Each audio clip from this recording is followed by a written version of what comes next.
Jesus find Peter? Right back in the same position where he first found him. You see this? Jesus restores Peter in the exact same place where Jesus found Peter in the sea as a failure. Can I help you? Peter says, I'm going fishing. And all the disciples say, well, we're going with you. Obviously, this Jesus thing didn't work out. He's dead and in a grave. So obviously, let's go back to what we used to do. You want to know what the challenge was with Peter? He didn't sink that boat. He left it and remembered where he left it. The Bible says that he tied up the boat and left it. When he left it, it was a remembrance of where he left it. So if everything, he had a plan B, church. See, Elijah, he didn't have a plan B with Elisha. Or Elisha didn't have a plan B. He killed the oxen and burnt the equipment. Peter should have sunk the boat. Because he left himself something to go back to. Have you killed the thing that used to drive you? Or is it parked somewhere so if this thing don't work out, you can go back to?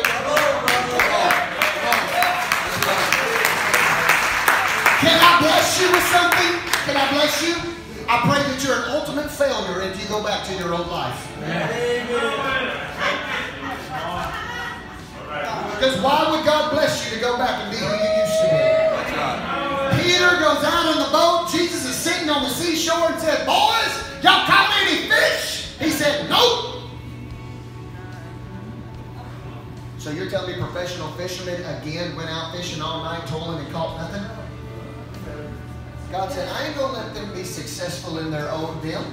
Not when you've tasted and know that this is good. You try to go back, you will be a failure. I bless you with that. But when Jesus hollers out, take your net and throw it off the side of the boat. They throw it off the side of the boat. They don't toil around. He goes, now lift it up. It's full of fish. Peter goes, wait a minute. I remember this. This is the same thing that happened 3 years ago when I met Jesus. So what's Peter do? He's very zealous. Strips off all his clothes, dives in the water, and takes off swimming to the shore. Slow down, Peter. You made it at the same time the boat got there. If you stayed in the boat, you'd been drowned. Come on, Peter. Get your stuff straight. He ends up getting there with Jesus. Jesus sits down. What's he do? He restores him. Amen. So you thought you lost something, but you went looking at who you used to be. And here I am trying to show you who you really are. Do you love me more than these? Do you love me? Do you love me? 3 times he denied him. 3 times he asked him, do you love me? The temptation was to end it all. With that temptation, Jesus was teaching us how to escape what? Our own fear of the temptation. Jesus was distressed, sweating drops of blood. Why? Because of the cross? No. Because of the temptation to give up. Okay? Because then he says, not my will, but yours. Everybody wants to preach, well, Jesus was sweating blood because of what he was about to go through. He was sweating blood because he was in the middle of a crucible between hell and heaven. He said, I either do this the way that you've instructed me to, or I can end it all. And he had to make a choice.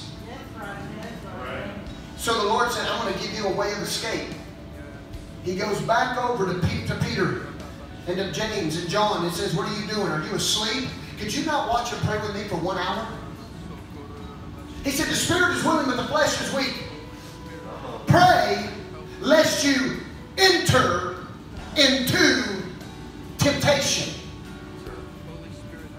Wait a minute. He said there's a way of escape. What's a way of escape? He said if you don't want to enter into temptation, God makes a way of escape. Here Jesus is telling them the way of escape to not enter into your temptation is to pray. Amen. watch and pray for 1 hour, you won't live like the old you. You won't act like the old you. And you won't fall into the temptation that the old you used